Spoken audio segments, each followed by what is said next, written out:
வணக்கம் ஃப்ரெண்ட்ஸ். இப்போ நம்ம பார்க்க போகிறது என்னென்னா, மல்லி தோட்டத்தை அறுத்து விட்றாங்க. இது எதுக்கு அறுத்து விட்றாங்க அப்படின்ட்டு விவசாயிகிட்டே கேட்டு தெரிஞ்சுக்கலாம்.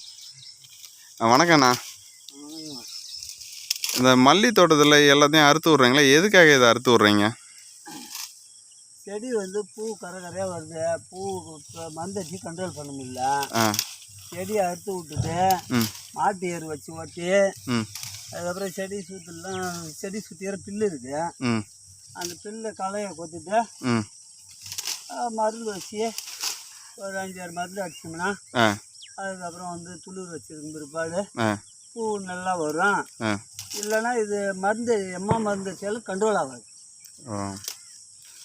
அதனால் இது சரி அறுத்து விட்றீங்களா? இது எந்த மாதத்தில் அறுத்து விடுவீங்க? எல்லா டைமும் அறுத்து விடுவீங்களா? மாதம் இல்லைன்னா எப்படி?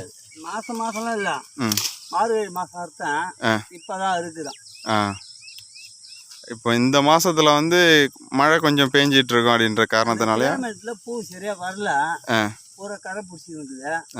அதனால் செடி கொஞ்சம் அறுத்து விட்றேன். பூ நல்லா தான் வந்தது, பூரா பூ கரையாக வருது, கண்ட்ரோல் பண்ண முடியல. அதனால் அறுத்து விட்றேன். அப்படின்னா வருஷத்துக்கு 2 டைம் அறுத்து விடுவீங்க? இல்லை, அதெல்லாம் நம்ம விருப்பம் அறுக்கிறதுலாம். நம்ம விருப்பம் தான் அறுக்கிறதுலாம். கண்ட்ரோல் கிடைக்கலன்றதுக்காக இந்த கிளைமேட் ஒத்துக்கல பழகுது. அதனால பூ நிறைய சொத்தையாக வருது, காம்பு சுருக்கமாக ஆகுது, கண்ட்ரோல் பண்ண முடியல. அறுத்து விட்டா புது துளிர் வரும், அதுக்கப்புறம் நம்ம கண்ட்ரோல் பண்ணுறது ஈஸியாக இருக்கும். புது துளிர் வரும்.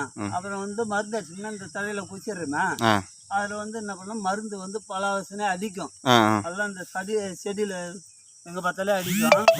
அதனால கண்ட்ரோல் ஓரளவுக்கு கிடைக்கும். ஓகே. அதுக்காக தான் நம்ம இப்போ அறுத்து விட்றது. ஆமாம், அறுத்து விட்றது அதுதான். சரி, ஓகேண்ணா, ரொம்ப நன்றிண்ணா. ஓகே.